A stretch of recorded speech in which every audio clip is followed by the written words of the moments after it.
Hello student, welcome to our YouTube channel Arihant Vatsal academy. आज का हमारा टॉपिक है गॉस प्रमेय तथा उसका अनुप्रयोग, जो क्लास 12 का इम्पोर्टेंट चैप्टर है। इस चैप्टर में से 2 या 3 डेरिवेशन और डेफिनेशन आपकी अवश्य आती हैं।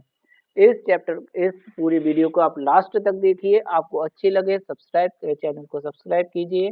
अपने दोस्तों को जो क्लास 12 में है, या अपने जो मित्र हैं, या अपने जो छोटे भाई या बड़ी बहन है जो क्लास 12 की तैयारी कर रहे हैं पेपर की, उनको जरूर सेंड करें। उनको शॉर्ट नोट्स बनाने में बहुत आसानी होगी इस वीडियो को देखकर। तो आइए स्टार्ट करते हैं। सबसे पहले इसका गॉस प्रमेय का हमारा सबसे पहला टॉपिक है, इम्पोर्टेंट टॉपिक है। उस पर से पर्दा उठाते हैं। तो आइए देखिए, पर्दा उठाने के बाद हमारा कौन सा टॉपिक सामने आता है, देखते हैं। तो हमारा सबसे पहला टॉपिक है यहाँ पर वैद्युत फ्लक्स। वैद्युत फ्लक्स की बात करते हैं। वैद्युत क्षेत्र में स्थित किसी क्षेत्रफल से अविलंबवत गुजरने वाले कुल बल रेखाओं की संख्या को वैद्युत फ्लक्स कहते हैं। इसे फाई से प्रदर्शित करते हैं। यानी हम किसी भी पृष्ठ यहाँ पर आपको साफ साफ दिख रहा होगा कि ये हमारा जो पृष्ठ है, इस पृष्ठ से गुजरने वाली ये डॉटेड लाइन है, ये वैद्युत बल रेखाओं की रेखा है। और यहाँ से इतनी जो वैद्युत बल रेखाओं की संख्या हमारी जो गुजरती है, वो फ्लक्स कहलाता है, एक बहाव कहलाता है। इसे फाई से प्रदर्शित करते हैं। ये लाइन दिया हुआ ये अविलंब है, जो अविलंब वैद्युत क्षेत्र के साथ कितना कोण बना रहा है, यहाँ थीटा कोण बना रहा है। अगर ये यदि क्षेत्रफल ए वाले पृष्ठ से गुजरने वाला वैद्युत क्षेत्र है, तो पृष्ठ से गुजरने वाला फ्लक्स का जो फॉर्मूला होगा, phi equal to vector E dot vector A equal to E A cos theta. यहाँ पर देखेंगे तो वेक्टर ई यहाँ पर क्या होगा, वैद्युत क्षेत्र। वेक्टर ए क्या होगा, यहाँ पर पृष्ठ का क्षेत्रफल। थीटा यहाँ पर क्या होगा, हमारा वेक्टर ई व वेक्टर ए के मध्य कोण। यहाँ से अगर हम बात करेंगे, इसका मात्रक होगा न्यूटन मीटर स्क्वायर प्रति कूलम, और दूसरा मात्रक होगा इसका वोल्ट इंटू मीटर, जिसका विमीय सूत्र होता है ML3T-3A-3। तो ये वैद्युत फ्लक्स के बारे में जानकारी आपको प्राप्त हुई। इसके बाद अगर हम देखते हैं स्लाइड के बाद, जो हमें दी हुई है दो विशेष स्थितियां, जो आपको न्यूमेरिकल में भी बहुत आसानी प्रदान करेंगी। इन दो स्थितियों को समझना जरूरी है। कभी कभी ऑब्जेक्टिव में ऐसा क्वेश्चन पूछ लिया जाता है, या 1 मार्क्स क्वेश्चन पूछ लिया जाता है। तो सब क्या पूछा जाता है, तो समतल पृष्ठ वैद्युत क्षेत्र के लंबवत स्थित है। यानी जो हमारा समतल पृष्ठ है, ये वैद्युत क्षेत्र के लंबवत स्थित है। तो वैद्युत क्षेत्र की तीव्रता, क्षेत्रफल, जो वैद्युत क्षेत्र की तीव्रता होगी और क्षेत्रफल सदिश होगा, इसके बीच में कोण कितना होगा, 0 डिग्री। तो यहाँ देखिए, ये हमारा क्या दिया हुआ, ये पृष्ठ है। पृष्ठ देखिए, ये वैद्युत क्षेत्र की तीव्रता है, और पृष्ठ और वैद्युत क्षेत्र की तीव्रता के बीच कोण कितना है, 90 डिग्री, यानी लंबवत हो गया। तो यानी जो ये क्षेत्रफल सदिश है, ये क्षेत्रफल सदिश की जो लाइन दी हुई है नीले कलर की, ये रेड कलर की लाइन के साथ कितना बना रही है, 0 डिग्री का कोण बना रही है। तो यहाँ से गुजरने वाला फ्लक्स कैसा होगा, अधिकतम होगा। यानी समांतर स्थिति में वैद्युत फ्लक्स कैसा होगा, अधिकतम होगा। यहाँ से देखेंगे समतल पृष्ठ वैद्युत क्षेत्र के समांतर हो, यानी ये समतल पृष्ठ है ये, ठीक। तो समतल पृष्ठ जब समांतर होगा, तो वैद्युत क्षेत्र की तीव्रता और क्षेत्रफल सदिश के बीच कोण कितना होगा, 90 डिग्री, यानी लंबवत की कंडीशन होगी। तो यहाँ चित्र में हमें साफ दिख रही है, देखिए ये लंबवत की कंडीशन है, इसके साथ है 90 डिग्री। तो इस स्थिति में जो फ्लक्स होगा वो हमारा कैसा होगा, शून्य होगा। शून्य होगा क्यों, क्योंकि cos 90 की वैल्यू कितनी होती है, 0 होती है। तो यानी वैद्युत क्षेत्र की तीव्रता और क्षेत्रफल सदिश के बीच जो कोण अगर 0 डिग्री है, तो अधिकतम फ्लक्स होगा। और वैद्युत क्षेत्र की तीव्रता और क्षेत्रफल सदिश के बीच अगर लंबवत की स्थिति है, तो फ्लक्स कैसा होगा, 0 होगा। यहाँ पर फ्लक्स हमारे दो प्रकार के होते हैं। पहला फ्लक्स है हमारा ऋणात्मक, और दूसरा धनात्मक। तो धनात्मक फ्लक्स किसे कहते हैं, तो किसी पृष्ठ से गुजरने वाली वैद्युत बल रेखाओं की संख्या कहाँ हो, बाहर की ओर। आप इसमें देख सकते हैं ये संख्या कहाँ पर है, बाहर की ओर है। तो ये धनात्मक फ्लक्स होगा। इसी प्रकार से दूसरा जो फ्लक्स होता है वो ऋणात्मक फ्लक्स होता है। यानी वैद्युत बल रेखाओं की दिशा कैसी होगी, अंदर की ओर होगी। अंदर की ओर होगी तो वो कैसा फ्लक्स होगा, हमारा ऋणात्मक फ्लक्स होगा। अंदर की ओर फ्लक्स होगा वो ऋणात्मक होगा। तो फ्लक्स दो प्रकार के होते हैं, धनात्मक और ऋणात्मक। यहाँ से हमने चिड़िया के साथ इन दोनों को उड़ा दिया। अब हमारा दूसरा कबूतर आएगा जिसको लेकर चलेंगे गॉस की प्रमेय। तो गॉस की प्रमेय का कथन देखते हैं हमारे सामने है कि इस प्रमेय के अनुसार किसी बंद पृष्ठ, यहाँ से हमने क्या कहा, किसी बंद पृष्ठ या सतह पर संपूर्ण अविलंबित वैद्युत फ्लक्स जिसको लेते हैं हम फाई से, पृष्ठ पर उपस्थित कुल आवेश मतलब समीशन क्यू का कितना होता है 1/ε0 गुना होता है यदि आवेश कहाँ पर हो, निर्वात में स्थित हो। ठीक, तो देखिए ये फ्लक्स हो गया, ये कुल आवेश हो गया, ये 1/ε0 गुना होता है। मतलब स्टेटमेंट को ही हमने किस में लिखा है, फिर लैंग्वेज में लिखा हुआ है। फाई बराबर कितना हो गया हमारा, summation Q upon epsilon not. अब ये बीच की कंडीशन हमारी किसकी है, फ्लक्स की है, क्योंकि हम इसी को लेकर इस प्रमेय को प्रूव करेंगे। यहाँ पर जो ये साइन दिया हुआ आप सोच रहे हो किसका है, तो ये जो साइन है ये पृष्ठीय समाकलन का साइन होता है, इसको पृष्ठीय समाकलन चिन्ह कहते हैं। मैथ स्टूडेंट्स इसको बहुत अच्छे से समझते होंगे। ठीक, यहाँ पर अगर हम देखेंगे तो एप्सिलॉन नॉट हमारा क्या है, निर्वात की वैद्युशीलता है। यहाँ पर जो समीशन क्यू है पृष्ठ पर उपस्थित कुल आवेश है, और वेक्टर ई जो दिया हुआ है वो वैद्युत क्षेत्र की तीव्रता है। तो ये हमारी गॉस की प्रमेय का कथन होता है।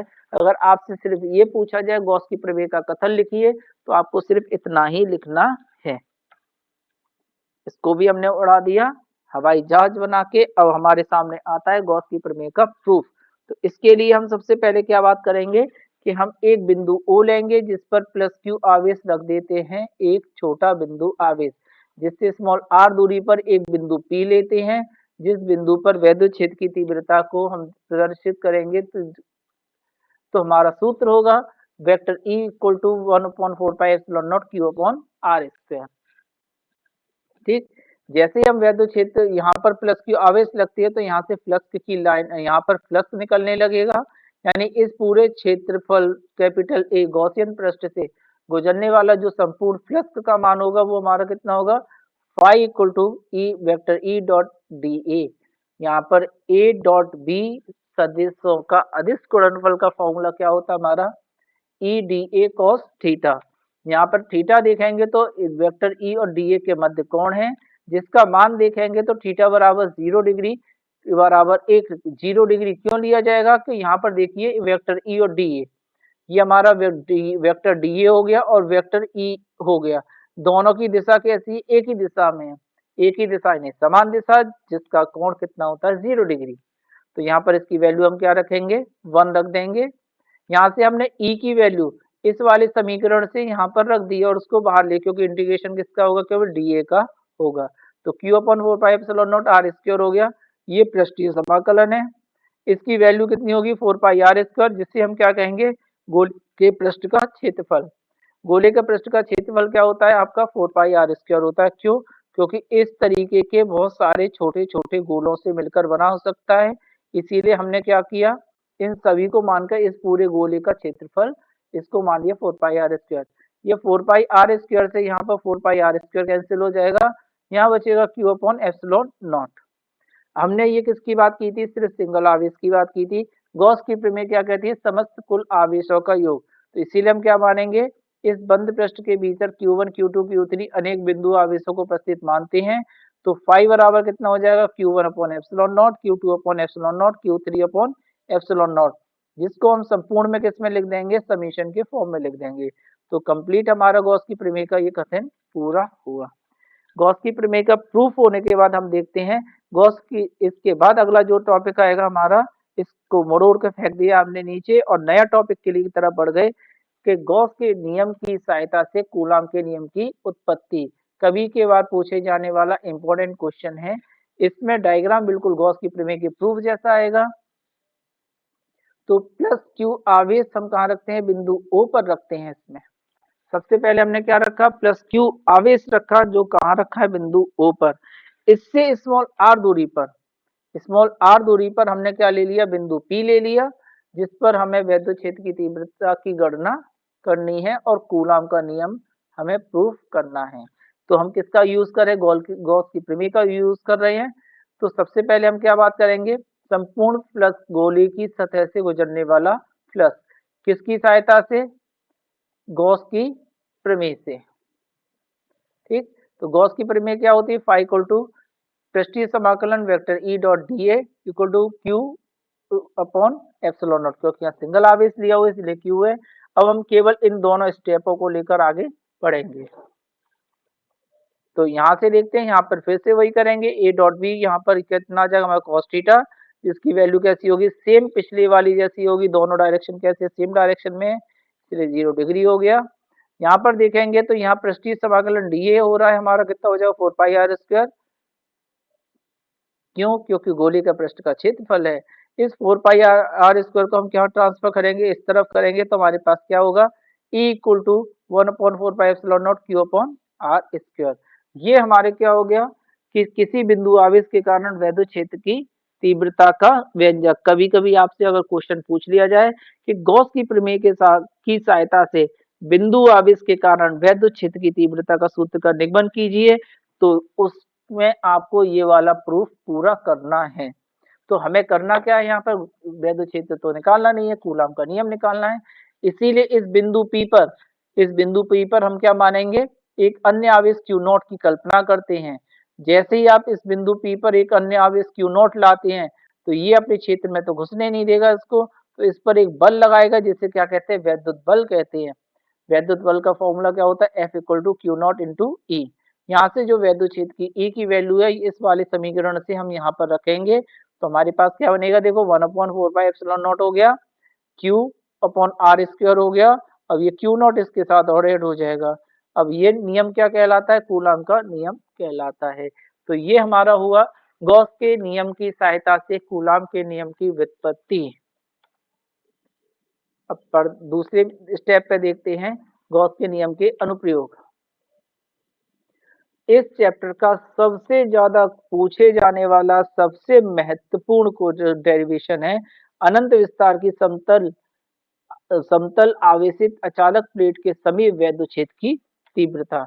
ये हमारा सामने चित्र आता है, इसमें एक आपको दिख रहा है समतल आवेशित अचालक प्लेट दिख रही है ए बी सी डी, जिस पर हमने एक समान आवेश प्लस क्यू दे दिया है, जिसके दोनों ओर एक समान रूप से एक बेलन पृष्ठ प्रदर्शित है, गॉसियन पृष्ठ प्रदर्शित है। ठीक, इससे गुजरने वाले फ्लक्स की कल्पना करेंगे। तब गॉसियन पृष्ठ के अंदर कुल आवेश अगर हम यहाँ देखेंगे तो यहाँ जैसे हमने इस गॉसियन पृष्ठ के अंदर देंगे तो ये क्योंकि पृष्ठ है, क्षेत्रफल है, तो यहाँ पर Q बराबर कितना होगा? सिग्मा इंटू ए होगा, जहां सिग्मा अगर देखा जाएगा तो पृष्ठीय आवेश होता है। चित्र से स्पष्ट है कि गॉस पृष्ठ के वक्र पृष्ठ DA1, जो हमारे ये DA1 है, इससे बाहर जाने वाला फ्लक्स कैसा होगा? शून्य होगा, क्योंकि इनके बीच कैसा है? वैद्युत क्षेत्र लंबवत है। देखिए यहाँ पर 90 डिग्री का कोण बना है वैद्युत क्षेत्र में, और ये DA1 में, और लंबवत के लिए हम पहले भी देख चुके हैं, तो वैद्युत फ्लक्स का कितना होता है? शून्य होता है। ठीक, अब यानी थोड़ा देखते हैं अगली वाली नेक्स्ट पर। बंद बेलनाकार गॉस पृष्ठ के दोनों वृत्तीय फलकों से गुजरने वाला फ्लक्स, यानी एक ये वाला वृत्तीय पृष्ठ और एक ये वाले पृष्ठीय पृष्ठ, दोनों से गुजरने वाला फ्लक्स कितना होगा? फाई इक्वल टू पृष्ठीय समाकलन vector E dot DA2 plus integration vector E dot DA3। इन दोनों में देखेंगे तो θ2 θ3 आ गया। दोनों के बीच में देखिए ये दोनों कैसे परस्पर समांतर है, तो θ2 की वैल्यू और θ3 की वैल्यू कितनी होगी? 0 डिग्री होगी। यानी दोनों के बीच, और इनके क्षेत्रफल भी देखिए यहाँ पर ये वाला क्षेत्रफल और ये वाला क्षेत्रफल दोनों आपस में कैसे हैं? बराबर है। अरे बराबर है तो इनका भी पृष्ठीय क्षेत्रफल कितना होगा? कैपिटल ए होगा। तो इसकी जगह पर तो इनकी वैल्यू कितनी हो जाएगी? 1 हो जाएगी, और इस समाकलन के साथ कितनी हो जाएगी? ए। तो इसका टोटल कितना हो जाएगा? 2EA, क्योंकि इस वाले की देखिए इंटीग्रेशन इन दोनों की वैल्यू कितनी हो रही है हमारी? कैपिटल ए, यानी इस वाले चिन्ह को इसके साथ लेकर चलेंगे तो कितना आ जाएगा? ए। इस वाले को इसके साथ लेंगे कैपिटल ए, तो यहाँ पर, और ये दोनों इनकी वैल्यू कितनी हो जाएगी? 1। तो हमें कुल मिला के कितना मिलेगा? Phi equal to 2EA। Gauss की प्रमेय हमारी क्या कहती है? Phi equal to Q upon A होता है, इस समीकरण 2 व 3 की तुलना करेंगे हम। जैसे ही तुलना करते हैं हमारे पास क्या मिलेगा, E equal to Q upon A epsilon naught. ये हमारे क्या होगा, उपरोक्त समीकरण से स्पष्ट है कि वैद्युत क्षेत्र की तीव्रता स्मॉल r पर निर्भर नहीं कर रही है। यहाँ पर यानी अनंत विस्तार की समतल प्लेट के कारण जो वैद्युत क्षेत्र की तीव्रता है उसकी डायरेक्ट सीधे तरीके से दूरी पर निर्भर नहीं करती है, विपरीत इनडायरेक्टली दूरी पर निर्भर करेगी। यहाँ पर Q अपॉन A जो हमारा है इसकी वैल्यू हम क्या लिख सकते हैं, सिग्मा लिख सकते हैं, जो हम समीकरण 1 में देख चुके हैं पिछली स्लाइड में। आप चाहें तो इसको रिवर्स करके पिछली स्लाइड में इसकी वैल्यू देख सकते हैं। सिग्मा व पृष्ठीय समाकलन सिग्मा इक्वल टू क्या होता है, Q अपॉन A होता है, ये पृष्ठीय समाकलन का साइन है। तो ये हमारा डेरिवेशन पूरा हुआ। अब सेकंड डेरिवेशन आता है मोस्ट इंपोर्टेंट इस चैप्टर का। सेकंड मोस्ट इंपोर्टेंट डेरिवेशन, अनंत लंबाई के आवेशित तार के कारण वैद्युत क्षेत्र की तीव्रता।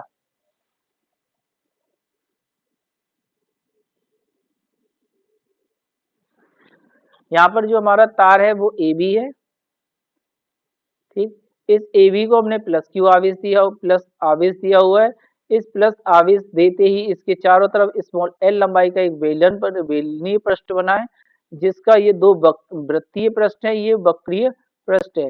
प्लेट में हमारा वक्रीय पृष्ठ से गुजरने वाला फ्लक्स जीरो था। यहाँ पर देखते हैं दोनों, पहला एक ये वाला वृत्तीय पृष्ठ और एक इस वाले वृत्तीय पृष्ठ से कंडीशन देखते हैं तो वेक्टर E और ds2 और वेक्टर E ds3 परस्पर कैसे लंबवत हैं, लंबवत हैं, तो इनसे गुजरने वाला फ्लक्स जीरो होगा। यहाँ पर वेक्टर E और ds1 दोनों कैसे परस्पर समांतर है, तो इससे गुजरने वाला फ्लक्स यही होगा। तो हम बात करते हैं यहाँ पर यही चीज यहाँ लिखिए, गॉस पृष्ठ के ऊपरी फलक ds2 और निचली फलक से गुजरने वाला फ्लक्स जीरो होगा, क्योंकि तो पृष्ठ कैसे क्षेत्र के लंबवत हैं। वक्र पृष्ठ से गुजरने वाला फ्लक्स हम क्या करेंगे, गॉस की प्रमेय से देखेंगे। φ1 equal to vector E dot ds ds1 equal to Q upon epsilon naught. यहाँ पर देखिए इसकी वैल्यू हटेगी, A डॉट B हटेगा तो कैसा हो जाएगा cos थीटा, और वेक्टर E देखिए चित्र से भी स्पष्ट है, तो वेक्टर E और ds1 कैसे परस्पर, ये समांतर का चिन्ह होता है, समांतर का मतलब 0 डिग्री का एंगल होगा, इसकी वैल्यू कितनी होगी 1। तो यहाँ से E ds1 equal to Q upon epsilon naught. इसके आगे देखते हैं तो ये ds1 यहाँ पर 2 पाई RL हो जाएगा, जो बेलन का पृष्ठीय क्षेत्रफल होता है, यानी इस जो वक्रीय पृष्ठ का क्षेत्रफल होगा वो कितना होता है 2 पाई RL होता है। यहाँ से हम क्या करेंगे, इसको E यहाँ पर इसके साथ रहेगा, ये ठीक। यहाँ से हम 2 पाई RL को कहाँ भेजेंगे, इस वाले स्टेप पे भेजेंगे, तो E बराबर कितना मिलेगा, Q upon 2 pi epsilon not R into L। यहाँ पर Q अपॉन L की बात करते हैं, तो कॉस के अंदर उपस्थित आवेश कितना होगा, Q बराबर लैम्डा इंटू एल। तो Q की वैल्यू जैसे ही मैं यहाँ पर लैम्डा इंटू एल रखता हूँ, तो ये एक L से ये वाला L कैंसिल हो जाएगा, हमारे पास बचेगा E बराबर lambda upon 2 pi epsilon not R।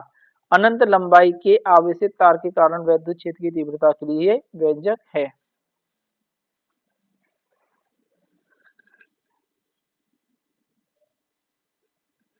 सपनों से बाहर आते हुए लास्ट इस चैप्टर का डेरिवेशन, एक समान आवेशित गोलीय कोश के कारण वैद्युत क्षेत्र की तीव्रता। गोलीय कोश मतलब खोखला गोला, जैसे हम खोखले गोले की बात करते हैं तो इस गोले को हमने क्या देते हैं, इसके इस बिंदु O पर हम जैसे ही हम इसको आवेशित करते हैं, तो इस पर जैसे ही यहाँ पर प्लस आवेश दिया जाता है, तो हमेशा गोले के लिए हम 3 बिंदुओं पर वैद्युत क्षेत्र की तीव्रता निकालेंगे। एक गोले के केंद्र के बाहर,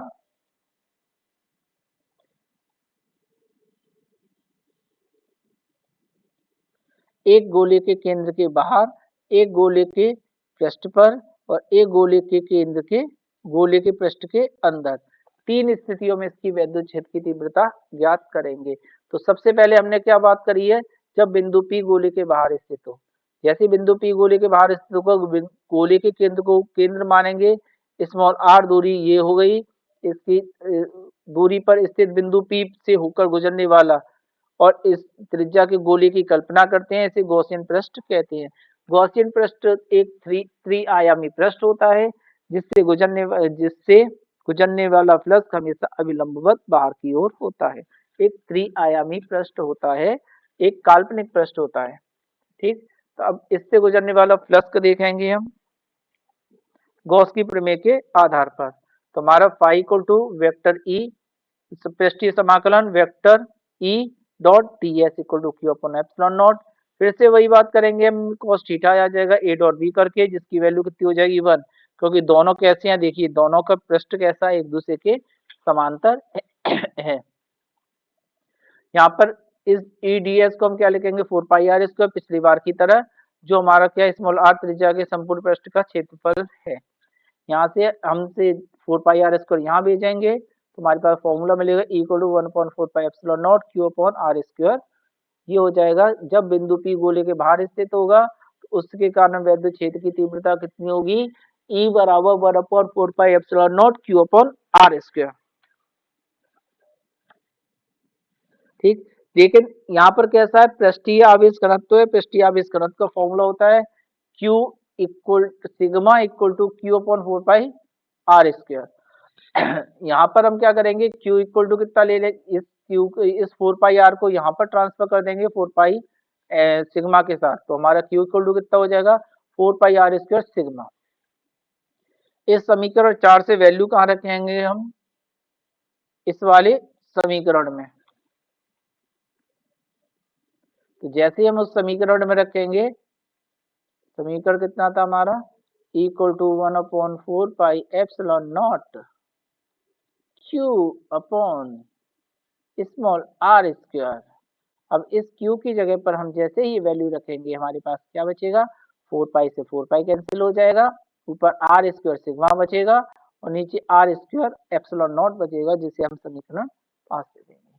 जब बिंदु पी गोले के पृष्ठ पर स्थित होगा तो स्थिति में स्मॉल आर किस में बदल जाएगा, कैपिटल आर में बदल जाएगा। तो इस वाले फॉर्मूले में स्मॉल आर हम किस में बदल देंगे, कैपिटल आर में, और इस वाले में जैसे ही स्मॉल आर कैपिटल आर में बदलते हैं तो ये दोनों क्या हो जाएंगे, ये दोनों के दोनों कैंसिल हो जाएंगे। इसके पास हमारे पास क्या बचेगा, ई बराबर sigma upon Q epsilon not. और जब बिंदु पी गोले के अंदर स्थित हो जाएगा तो चूंकि गोलीय कोष कहता है खोखला है, इसीलिए खोखले गोले को दिया गया आवेश, खोखले गोले को दिया गया आवेश उसके पृष्ठ पर स्थित हो जाता है, यानी उसके पृष्ठ पर रहेगा। जैसे कि घर के अंदर बैठा इंसान, अगर बारिश गिरती है तो उसकी छत पे गिरती है, उसके अंदर नहीं आती है, अगर पूरी तरीके से एयर टाइट पैक है तो। इसी प्रकार से खोखले गोले को दिया गया आवेश उसके पृष्ठ पर स्थित होता है, उसके बाहरी पृष्ठ पर ही होगा, उसके बाहरी पृष्ठ पर होता है, और अंदर कुल आवेश कितना होगा, शून्य होगा, यानी क्यू नॉट इक्वल टू शून्य। तो वैद्युत क्षेत्र की तीव्रता भी उसके अंदर क्या हो जाएगी, शून्य हो जाएगी। तो ये थे हमारी इस चैप्टर के कुछ इंपॉर्टेंट डेरिवेशन। आप इस प्रकार के नोट्स प्राप्त करने के लिए हमारी वेबसाइट www.arihantacademy.organize पर भी लॉगिन कर आप रजिस्टर कर सकते हैं और अपने इस तरीके के अच्छे और बढ़िया notes, detail notes, NCERT solution, test paper और जिस प्रकार की भी चीज चाहते हैं वहां पर ले सकते हैं। अगर आपको चैनल बहुत अच्छा, आपको मेरी वीडियो अच्छी लगी हो, नोट्स बनाने में बढ़िया लगा हो, तो आप भी देखिए, अपने दोस्तों को भी दिखाइए, अपने लोगों को दिखाइए जो क्लास 12 की तैयारी कर रहे हैं, ताकि उनका भी भला हो। आपका चैनल को लाइक सब्सक्राइब जरूर करें, शेयर करें सभी अपने मित्रों को।